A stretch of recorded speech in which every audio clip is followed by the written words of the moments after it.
The uniqueness of a work of art is inseparable from its being embedded in the fabric of tradition.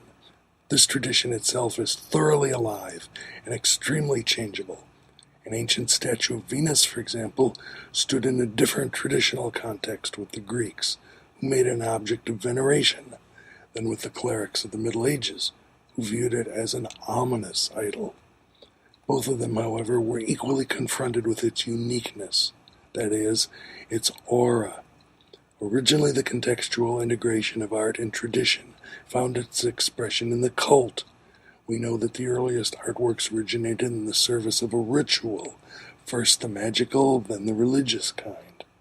It is significant that the existence of the work of art with reference to its aura is never entirely separated from its ritual function. In other words, the unique value of the authentic work of art has its basis in ritual, the location of its original use value. This ritualistic basis, however remote, is still recognizable as secularized ritual, even in the most profane forms of the cult of beauty.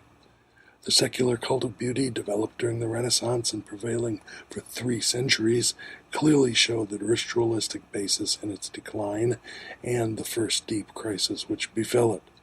With the advent of the first truly revolutionary means of reproduction, photography, simultaneously with the rise of socialism, art sensed the approaching crisis which has become evident a century later. At the time, art reached with the doctrine of l'art pour l'art, that is, with a theology of art. This gave rise to what might be called negative theology, in the form of the idea of pure art, which not only denied any social function of art, but also any categorizing by subject matter.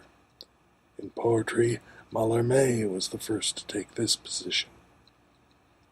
An analysis of art in the age of mechanical reproduction must do justice to these relationships, for they lead us to an all-important insight. For the first time in world history, mechanical reproduction emancipates the work of art from its parasitical dependence on ritual. To an ever greater degree, the work of art reproduced becomes the work of art designed for reproducibility.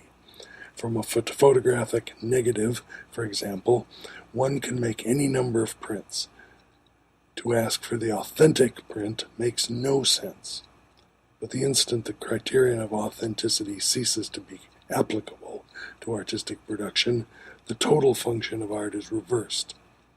Instead of being based on ritual, it begins to be based on another practice: politics.